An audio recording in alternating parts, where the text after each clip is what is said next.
Graça e paz de Jesus.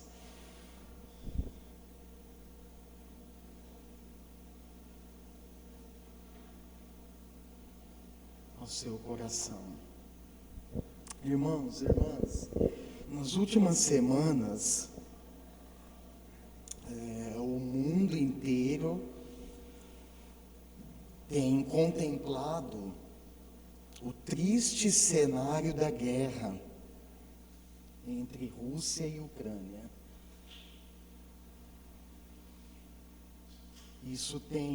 Esse acontecimento tem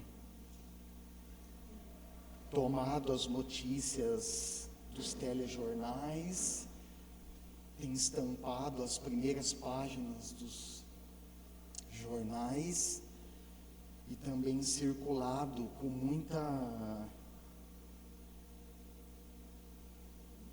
muita frequência nas redes sociais. Vários países do mundo têm se sensibilizado e se mobilizado por meio de manifestações civis pacíficas. Quem tem acompanhado um pouco das notícias sabe disso. E essas pessoas, elas estão demonstrando publicamente a sua indignação, sua tristeza e a discordância em relação à guerra. Organizações mundiais como a ONU, Organização das Nações Unidas, eu acompanhei um pouco das reuniões dessas organizações e da OTAN, Organização do Tratado do Atlântico Norte, que, representado pelos seus líderes, estão somando esforços com o objetivo de ver o fim desse conflito triste e trágico. Milhões de ucranianos e outros estrangeiros residentes nesse país já saíram do país. Estão buscando abrigo seguro, condições dignas de vida em outros países. Essa semana eu recebi uma foto de alguns bebês ucranianos que haviam perdido seus pais, e eles estavam deitados um do lado do outro assim. E eu confesso, irmãos, que eu olhei aquela cena, o meu coração ficou apertado. E eu fiquei pensando, meu Deus, cuida dessas crianças. Fiquei pensando, qual será, se existir, qual será o futuro dessas crianças?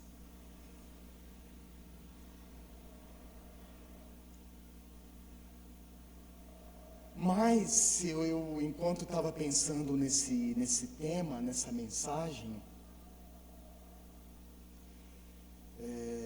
eu fiquei pensando, lembrando que nem tudo numa guerra é trágico.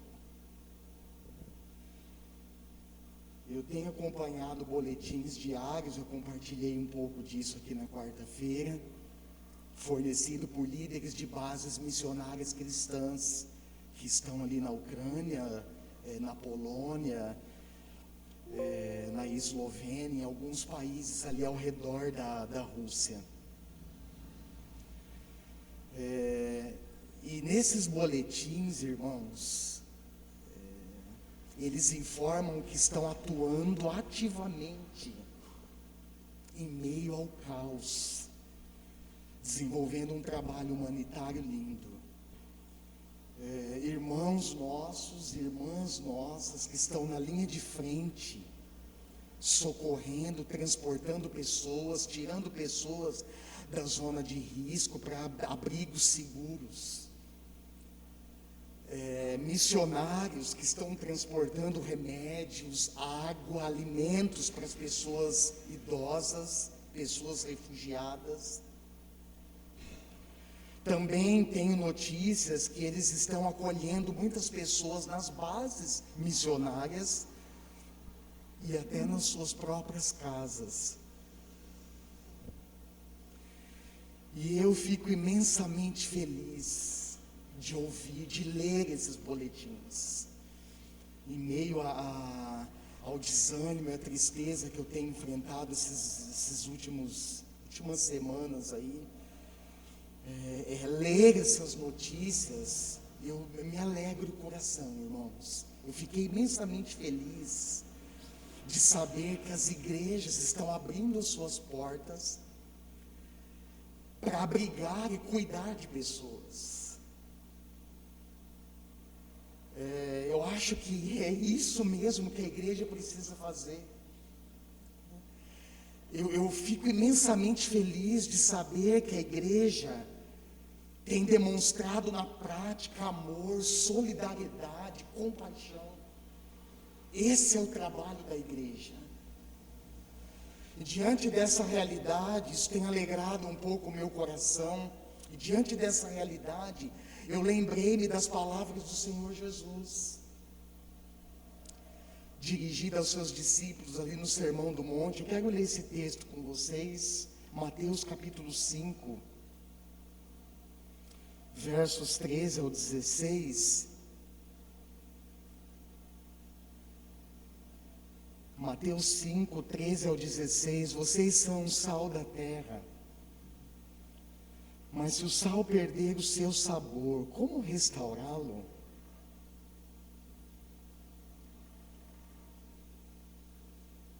Depois de uma afirmação, vem uma pergunta profunda de Jesus.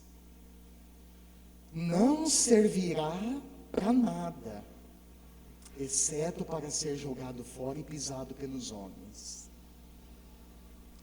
Vocês são a luz do mundo. Não se pode esconder uma cidade construída sobre um monte. E também, ninguém acende uma candeia e coloca debaixo de uma vasilha. Ao contrário, coloca no lugar apropriado e assim ilumina todos os que estão na casa. Assim brilhe a luz de vocês diante dos homens, para que vejam as suas boas obras e glorifiquem o Pai de vocês que está nos céus. Nesse texto, o Senhor Jesus faz duas afirmações diretas e profundas, utilizando-se de duas figuras de linguagem muito adequadas, muito apropriadas naquele contexto cultural, o sal e a luz. E eu fiquei pensando que assim como o sal só pode exercer a sua função com eficácia se for misturado na comida. Quando eu estou fazendo arroz, eu lembro dessa passagem. E lembro que o sal, ele só pode exercer a sua função, irmãos, quando misturado no alimento. A igreja também, ela só pode ser relevante quando ela se envolve com os reais problemas do mundo. E às vezes, irmãos, quando eu paro para pensar nisso, olhando para dentro do nosso contexto aqui, que é um contexto menor, não é um contexto tão abrangente, mas o fato é que nós somos igreja. O fato é que essa palavra que Jesus dirigiu aos discípulos lá em Mateus 5, naquele dia no Sermão do Monte, cercado por uma multidão de pessoas, o fato é que a afirmação que Jesus faz para os discípulos é uma afirmação para nós hoje. E eu fico pensando, irmãos, que nós devemos ser coerentes e trabalhar dentro da nossa realidade, lógico. Nós não podemos consertar e mudar o mundo inteiro à nossa volta. Mas às vezes eu me pego pensando, o que nós podemos fazer? o que é possível dentro do nosso contexto e da nossa realidade ser feito. Na semana passada nós tivemos a reunião da diretoria do conselho, e eu digo isso com muito temor no coração, mas também com muita tristeza. E no relatório, irmãos, foi levantado que no mês de fevereiro, no terceiro domingo, aliás, não foi só no terceiro domingo não, acho que foi o mês inteiro, né? Nós não tivemos uma oferta entregue. E eu não estou dizendo isso, irmãos, para criticar vocês, porque eu sou igreja, junto com vocês aqui. Mas quando eu olhei o relatório e vi que no mês inteiro, especialmente no terceiro domingo, que eu fico, ansioso, eu fico esperando que de alguma forma a igreja ela contribua com a obra de Deus. E quando eu olho, irmãos, para o relatório e vejo lá 0 de ofertas, eu fico pensando, Senhor, será que, de alguma forma, será que dentro daquilo que é possível ao nosso contexto e realidade, nós temos cooperado, nós temos feito alguma coisa? O que é possível, irmã, você fazer? O que é possível, irmãos, vocês fazerem? O que é possível fazermos juntos? Para que de alguma forma, irmãos, nós tenhamos uma participação na obra de Deus.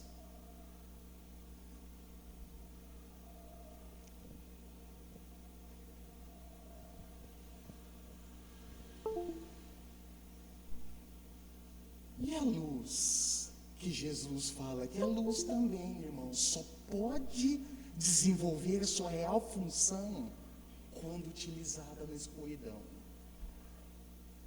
A luz precisa brilhar na escuridão. São as boas obras praticadas pelos discípulos que glorificam a Deus. São as boas obras, irmãos, que nós praticamos aqui dentro e fora daqui, que refletem um evangelho genuíno, um evangelho verdadeiro. Não uma fé abstrata, não uma fé distante, mas uma fé concreta. Uma fé de ação prática, que mostra ao mundo que nós estamos aqui. Que mostra ao mundo, irmãos, que de fato, essa palavra que Cristo mencionou, direcionou aos seus discípulos, ela é uma realidade na igreja. O chamado e a missão dos discípulos é transcendente.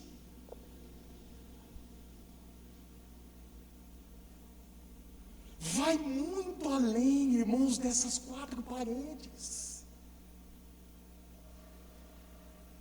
Será que eu compreendo isso? Será que vocês compreendem isso? O chamado para o discipulado vai muito além. Presta atenção no que você vai ouvir agora. Vai muito além das atividades eclesiásticas rotineiras que nós estamos acostumados a realizar e também estamos acostumados a negligenciar.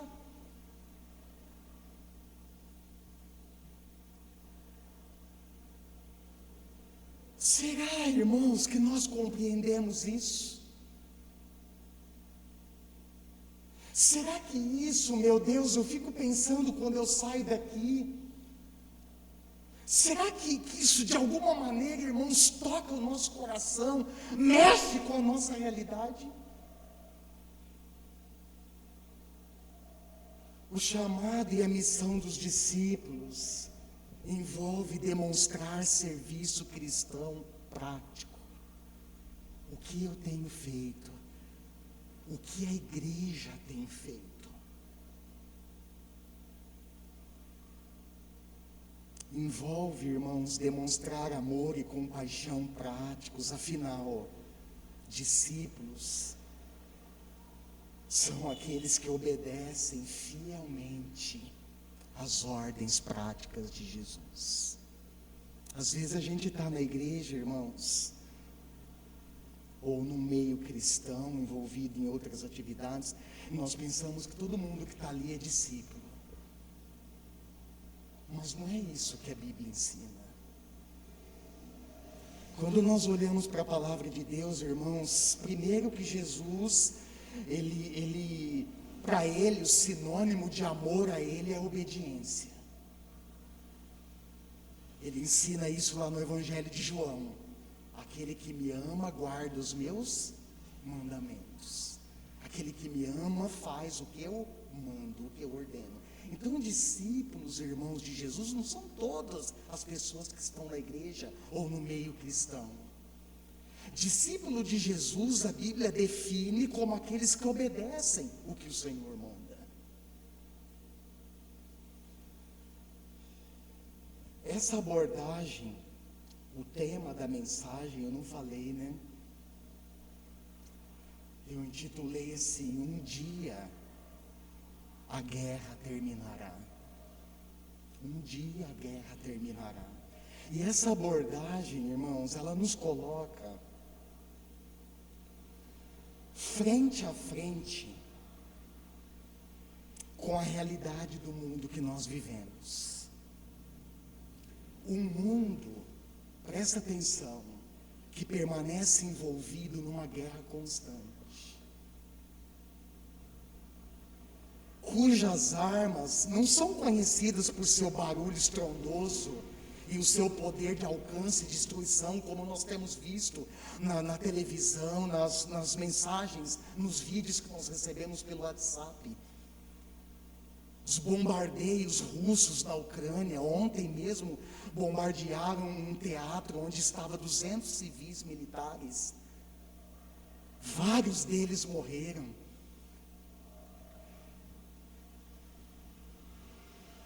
Mas são armas silenciosas.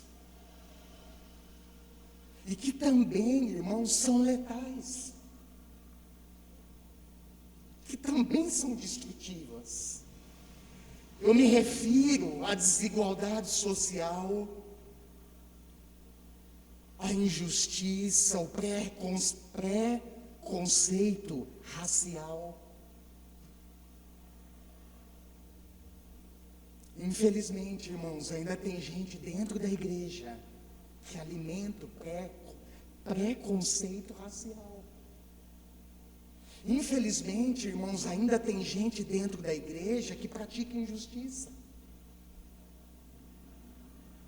Ainda tem cristãos que praticam a corrupção, seja ela ativa ou a corrupção passiva.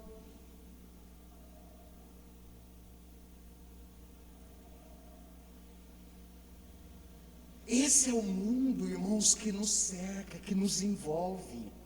Violação dos direitos dos trabalhadores, miséria, prostituição, fome, abortos.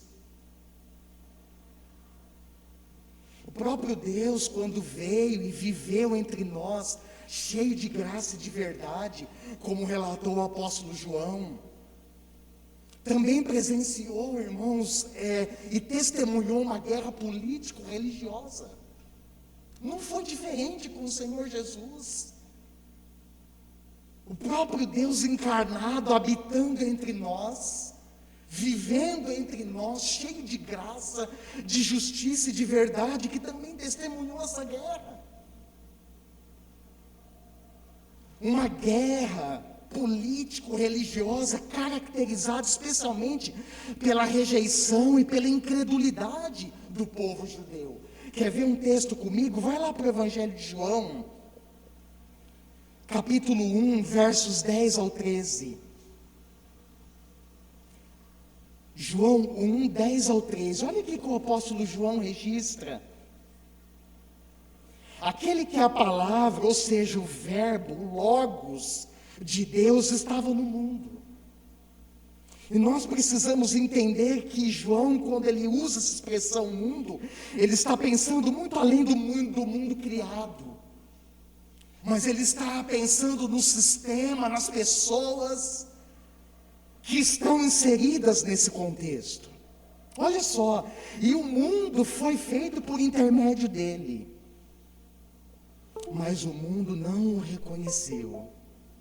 Veio para que o que era seu, possivelmente uma referência forte aos israelitas, aos judeus, ao povo judeu.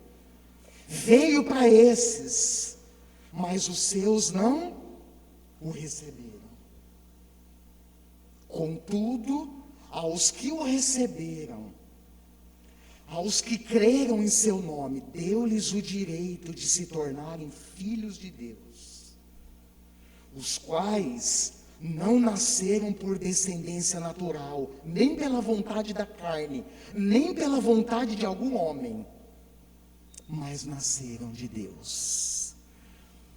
O próprio Deus, irmãos, enquanto esteve, viveu entre nós, foi rejeitado. Um outro texto que retrata essa realidade, e eu quero também fazer leitura com vocês, volta lá no início, Mateus capítulo 13, versos 53 ao 58. Mateus 13, 53 ao 58. Tendo terminado de contar essas parábolas, Jesus saiu dali. Chegando à sua cidade, começou a ensinar o povo na sinagoga. Nazaré era tão desprezada,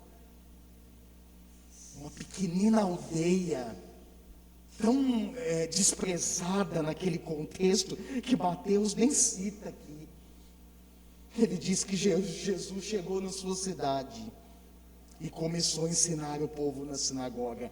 Todos ficaram admirados e perguntavam: de onde lhe vem esta sabedoria e esses poderes miraculosos? Não é este o filho do carpinteiro? O nome da sua mãe não é Maria? E não são seus irmãos Tiago, José, Simão e Judas? Não estão conosco todas as suas irmãs? De onde, pois, ele obteve todas essas coisas? E ficavam escandalizados por causa dele. Mas Jesus lhes disse: só em sua própria terra e em sua própria casa é que um profeta não tem honra. E não realizou muitos milagres ali por causa da incredulidade deles. Após contar algumas parábolas relacionadas ao reino dos céus, Jesus então vai para Nazaré, cidade onde ele cresceu, onde ele foi criado, onde ele foi recebido e reconhecido apenas como filho do carpinteiro, onde ele foi recebido, irmãos, com incredulidade. E o texto diz que por causa dessa incredulidade, ele não pôde realizar muitos milagres ali. Porém, eu quero nesse trecho bíblico chamar sua atenção, porque nós somos confrontados aqui com uma realidade profunda. Qual é? A realidade caracterizada por duas posturas encontradas no povo de Nazaré. E essa postura tem um significado muito diferente um do outro. Qual é? Olha aí para o texto, verso 54. A primeira postura é a admiração.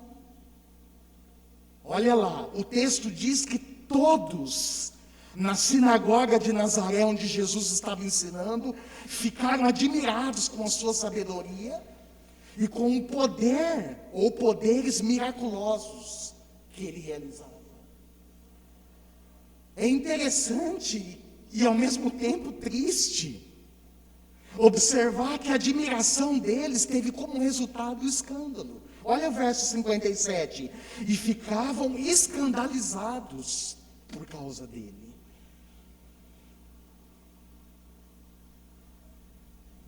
E a segunda postura, irmãos, é a incredulidade. que resultou numa afirmação clara e direta de Jesus para eles. Olha o verso 57. Mas Jesus lhes disse: só em sua própria terra e em sua própria casa é que um profeta não tem honra. Terra, ele estava se referindo a Nazaré, a incredulidade deles. E casa, Jesus estava possivelmente, provavelmente, se referindo à sua família, porque os seus próprios irmãos não acreditavam nele. No Evangelho de João, capítulo 7, verso 5, olha o que está escrito lá. Evangelho de João 7, 5. Logo no início a gente fica horrorizado com o texto, porque diz que depois disso Jesus ele percorreu a Galileia. Olha só, João capítulo 7. Mantendo-se deliberadamente longe da Judéia. Por quê? Porque ali na Judéia, na região da Judéia, os judeus estavam tentando matá-lo. Mas, ao se aproximar a festa judaica das cabanas, olha a sugestão dos próprios irmãos de Jesus. Os irmãos de Jesus lhe disseram: você deve sair daqui e ir para onde? Olha aí o texto. E ir para a Judéia, para que os seus discípulos possam ver as obras que você faz. Ninguém que deseja ser reconhecido publicamente age em segredo. Visto que você está fazendo essas coisas, mostre-se ao mundo, pois nem os seus próprios irmãos criam nele. Olha só, irmãos, quando eu me encontro com esse texto, eu tento, irmãos, imaginar o que Jesus sentiu ao retornar para a sua cidade, Nazaré, cidade de criação, e encontrar ali um público assim, um público que se escandalizava por causa dele, um público incrédulo, a ponto de Jesus afirmar: olha, em sua própria terra e em sua própria casa é que um profeta não tem honra. E eu quero chamar a sua atenção para dizer que a fé, grava isso, é um dom de Deus.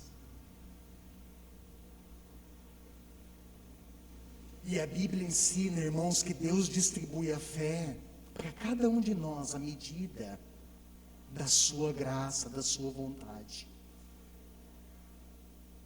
Porque a fé, ela é um dom de Deus. E é um dom tão tremendo, é um dom tão maravilhoso, que traz, que carrega em si, ou que resulta benefícios espirituais profundos. É interessante que quando a gente ora pelos dons, a gente esquece do dom da fé. Não é? Às vezes a gente quer pedir dom de línguas, a gente quer pedir o dom de profecia, a gente quer pedir o dom de curas, tantos dons. Mas e o dom da fé? Senhor, me dê fé. Ou, Senhor, aumenta a minha fé. Esses últimos dias, irmãos, eu tenho lutado e tenho clamado: Senhor, fortalece a minha fé. Eu não quero ficar pelo caminho, fortalece a minha fé, Senhor.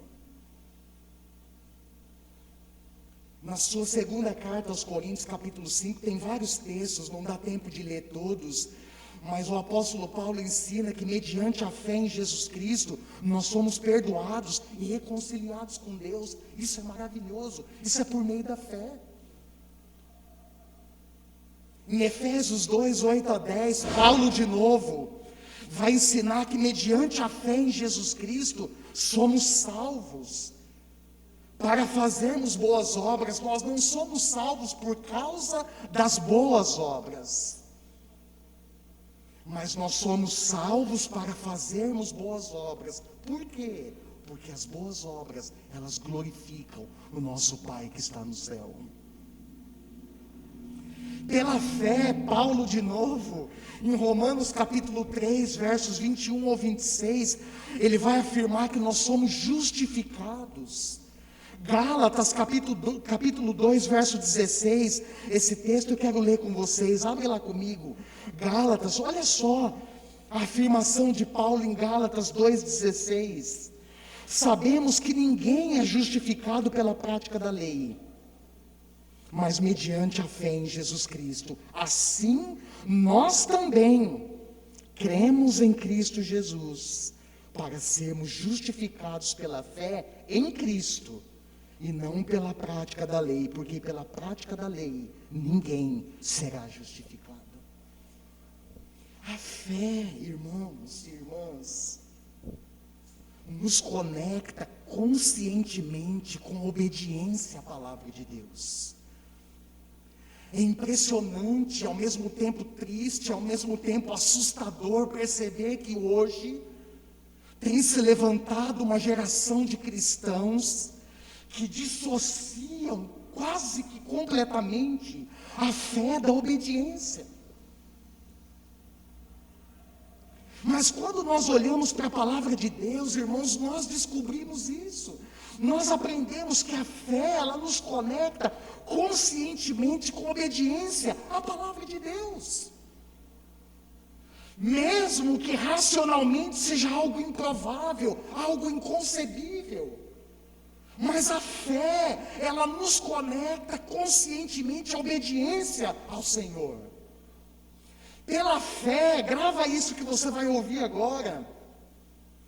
Nós podemos vivenciar experiências positivas e também negativas.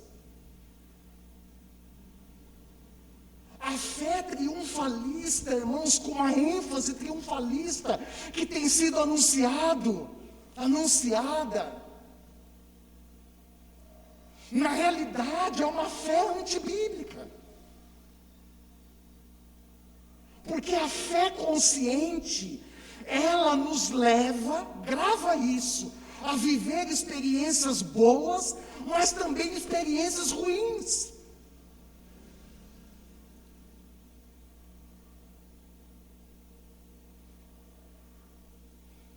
Eu comecei, já estou terminando a leitura de um livro, de um pastor que eu admiro muito os seus escritos, não tive a oportunidade de conhecê-lo pessoalmente, quem sabe um dia, mas eu admiro a sua literatura, pastor Ricardo Barbosa de Souza, lá da Igreja Presbiteriana do Planalto, em Brasília. Ele escreveu um livro, irmãos, eu estou terminando de ler, inclusive recomendo para todos, viu? Intitulado Quando a Alegria Não Vem pela Manhã. Confesso que eu fui atraído pelo tema e também pelo autor. E nesse livro, irmãos, eu confesso que eu fui para a leitura com uma mente vaga, pensando, o que será que ele vai abordar aqui? E eu fiquei, irmãos, impressionado com a abordagem que ele faz. Ele perdeu um filho recentemente. O filho teve câncer. E no livro, ele relata que durante 14 meses, 1 ano e 2 meses, eles oraram insistentemente. Eles clamaram fervorosamente. Eles clamaram dia e noite pela cura do menino. 41 anos, a minha idade o filho dele tinha. E o rapaz morreu. E eu fico pensando, irmãos, que a nossa fé, tenho orado pela minha esposa, né? Deixa eu voltar para o contexto meu, de dentro de casa, há mais de 2 anos. Se você perguntar, pastor, cadê a Patrícia? Não veio, irmãos, está doente, acamada em casa. Tenho orado, irmãos, todos os dias. E ela segue enferma. A fé pode nos levar a viver experiências positivas, mas também experiências negativas. Experiências agradáveis e desagradáveis.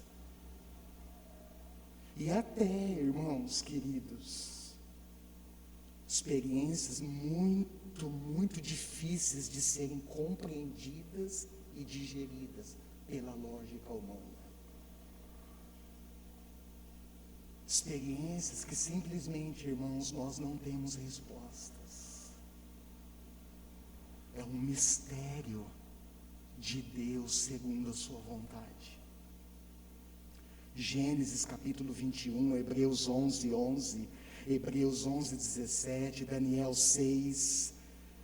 Daniel foi parar na cova dos leões porque era fiel a Deus. Êxodo 14, Atos 16, Paulo e Silas foram presos por causa do amor a Jesus e a pregação do Evangelho. Gênesis 21, quando Deus fala para Abraão que Ele daria a ele um descendente que herdaria toda a sua promessa, experiências, irmãos, que na lógica, sabe quantos anos Abraão tinha? 100 anos, quando Sara teve Isaac. Experiências, irmãos, Sara tinha 90 anos de idade, já não menstruava mais, já não, enfim, idade extremamente avançada. Experiências pela fé, que pela lógica humana, são incompreensíveis.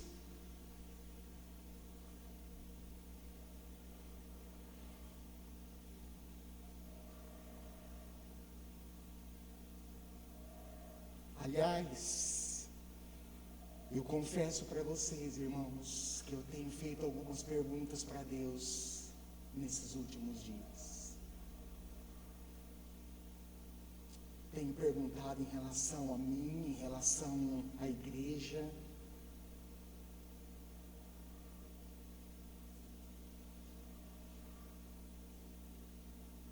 Tenho pensado algumas coisas.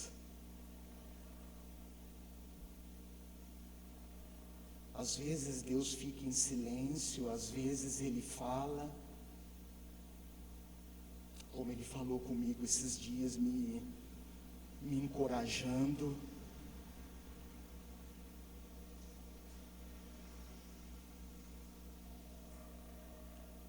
Mas eu não tenho todas as respostas.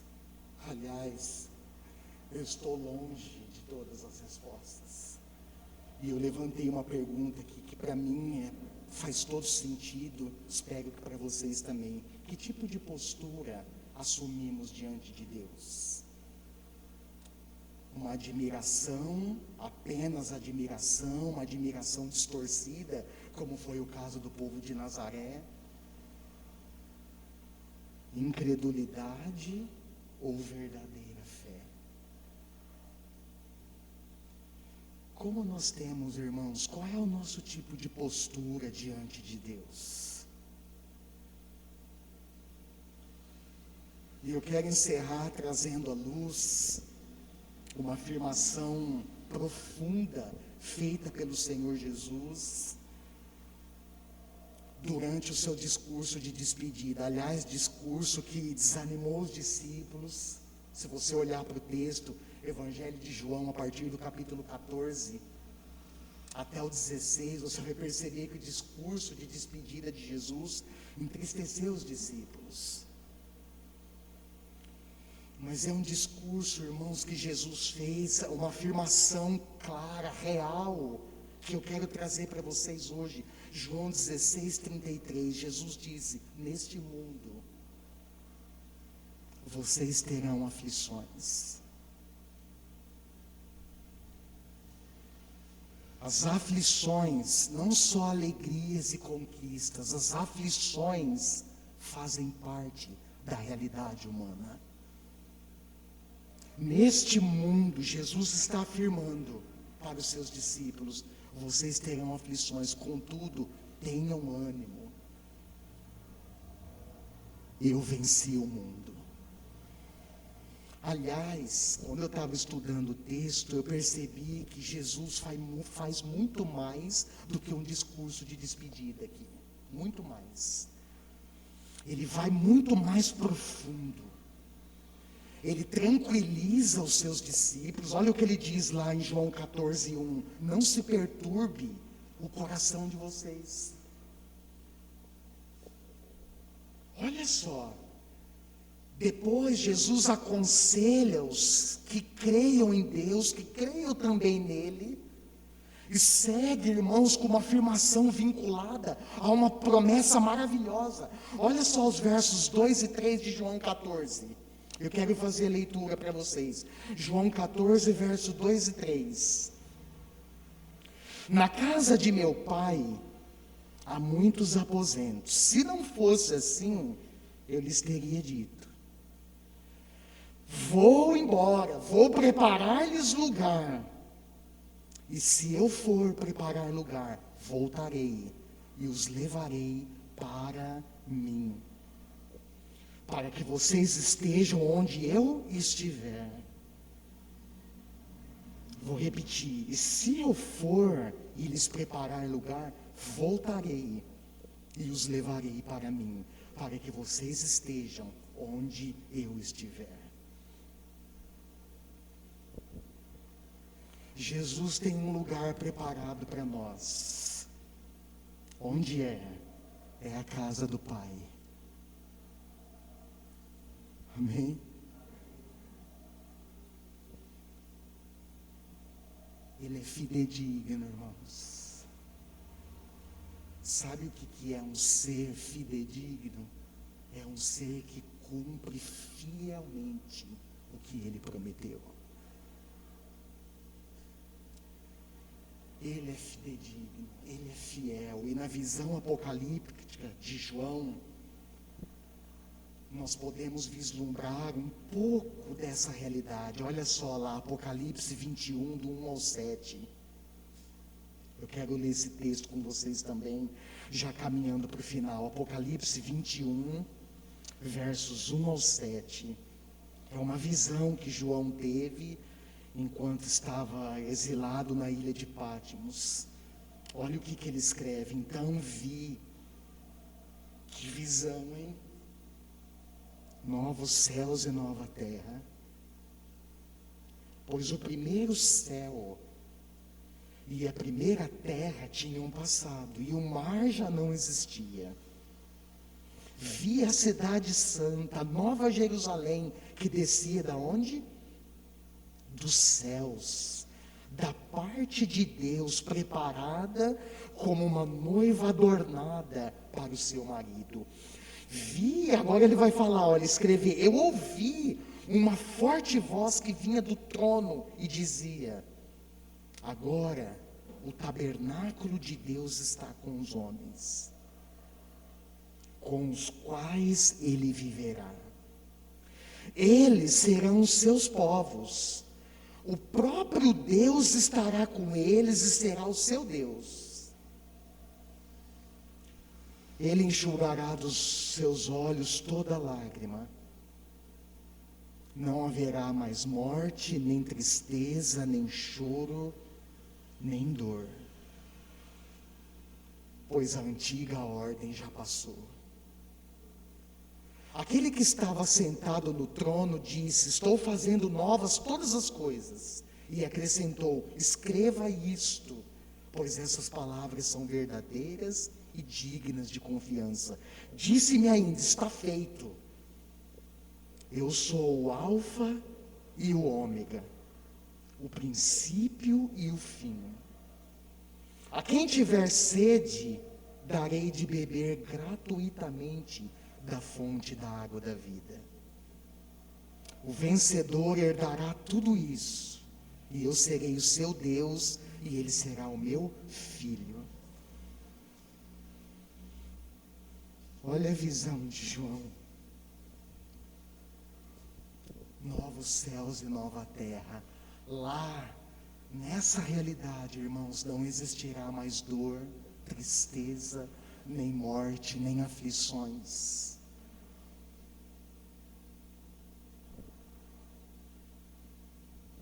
Mas eu preciso dizer para vocês que até lá, porque essa visão, irmãos, essa palavra, nós não podemos esquecer que o cumprimento dessa revelação é escatológica. Ou seja, acontecerá somente quando Jesus voltar e estabelecer o seu reino definitivo entre os homens. Até lá, eu preciso dizer para vocês que nós continuaremos vivendo e convivendo com a realidade que nos cerca. Guerras, injustiças, tristezas, aflições, doenças, ódio, intolerância, mortes. Mas eu também quero dizer que nós não estamos sozinhos. Como essa palavra me conforta, irmãos, nós não somos órfãos nesse mundo. A súplica do Senhor Jesus naquele dia de despedida junto ao Pai foi ouvida. E foi respondida, o Pai nos enviou o Espírito Santo. João 14, 25 ou 26, Jesus disse, olha, eu vou, porque se eu não for, não virá outro conselheiro. É como se ele estivesse dizendo, olha, eu preciso ir, é necessário voltar para o trono no céu, para que venha o Espírito da promessa, o Espírito Santo. E Ele habitará em vocês, Ele estará com vocês para sempre. Ele nos ensinará todas as coisas e nos fará lembrar de tudo que Jesus disse. O que precisamos, irmãos, é seguir conscientes a partir da realidade ensinada por Cristo aos seus discípulos. Em Mateus 24, do verso 1 ao 13, eu não vou fazer leitura, mas se você quiser ler depois, estudar depois, vale a pena. Jesus aponta ali fortes realidades relacionadas com o fim dos tempos. E no verso 13 ele diz que aquele que perseverar até o fim será salvo. A perseverança, irmãos, é uma virtude essencial. Essencial. Cujo resultado, sabe qual é? A salvação. A perseverança, irmãos, na caminhada cristã, a perseverança na fé cristã é uma virtude essencial. E eu repito isso com ênfase, porque nós estamos vivendo tempos onde a perseverança tem se esvaído da vida do povo de Deus. Feche os seus olhos. Responda ao Senhor a partir do que a palavra dele falou ao seu coração. Você tem desenvolvido, eu levantei 2 perguntas aqui para reflexão e aplicação da palavra. Se for útil para você, pergunte para si mesmo. Se não for, não tem problema, pode descartar. Mas a primeira pergunta é: você tem desenvolvido uma espiritualidade saudável que lhe permite caminhar consciente das dores e sofrimentos que enfrentamos nesse mundo? E a segunda questão é: a perseverança é uma virtude presente na sua caminhada cristã?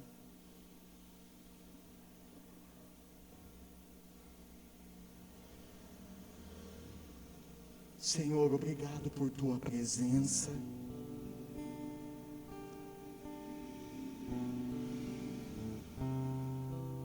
Obrigado por tua bendita e fiel e verdadeira palavra, que nos aponta o caminho da realidade. Realidade nessa caminhada onde nós podemos vislumbrar coisas boas, muito boas, positivas, mas também realidades duras, negativas, tristes. Porque o Senhor mesmo afirmou que nesse mundo nós teríamos aflições. Sabe, Senhor, que eu fico pensando quando eu olho para mim e quando eu olho para o teu povo, não só pensando no nosso pequeno contexto aqui, mas pensando no teu povo espalhado por esse mundo.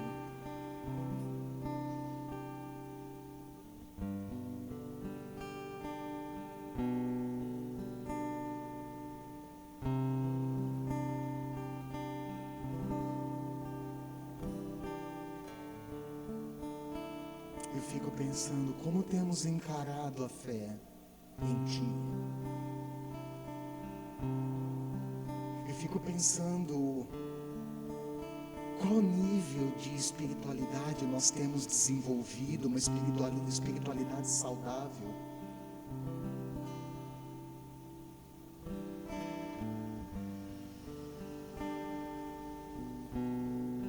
Que nos dá a consciência de que nesse mundo, como o Senhor mesmo disse, nós passaremos por aflições, alegrias, sofrimentos, tristezas, perdas. E algumas perdas, Senhor, que mesmo com os anos e anos que passam, nós não conseguimos lidar.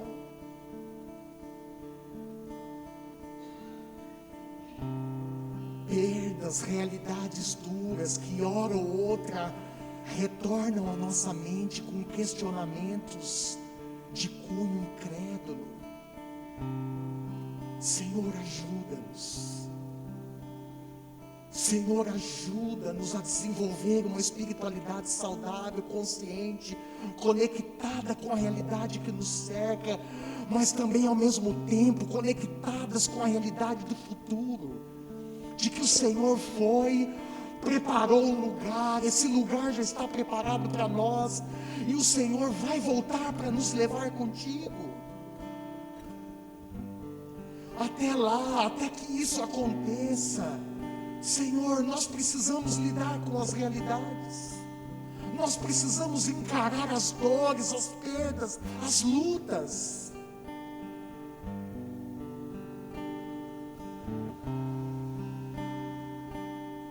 A fé cristã não é uma fé triunfalista, acima de tudo, não. A fé cristã é uma fé realista.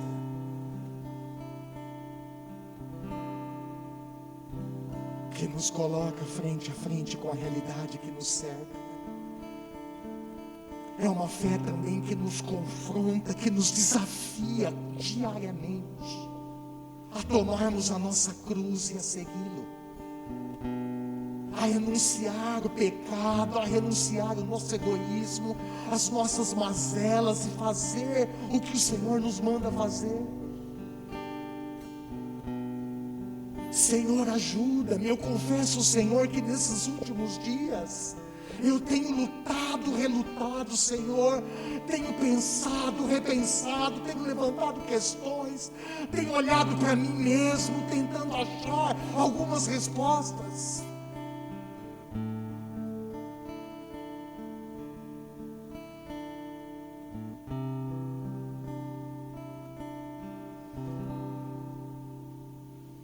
Senhor, tem me feito perceber que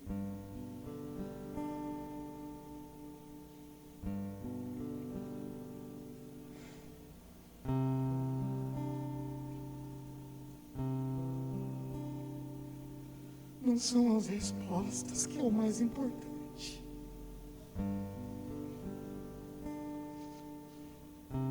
O mais importante é seguir em frente, olhando para Jesus, o autor e consumador da nossa fé.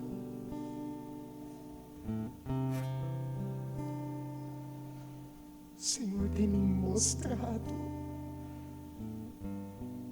às vezes até no silêncio, tem me ensinado que as respostas que buscamos não são o mais importante. O mais importante é perseverarmos na fé,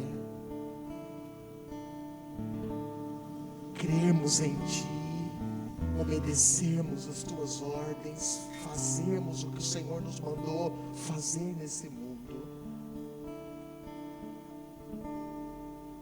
Ajuda-me, fortalece a minha fé, Senhor.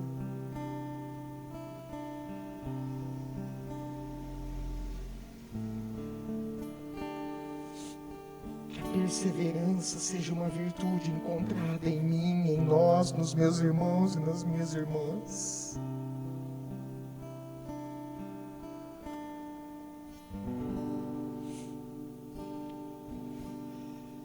Que a nossa fé em Ti nos mantenha consciente de quem somos, porque estamos aqui. Que a nossa fé nos coloque e nos mantenha conscientes da realidade que nos cerca e de alguma forma nos impulsione a agir, a fazer o que o Senhor nos mandou fazer.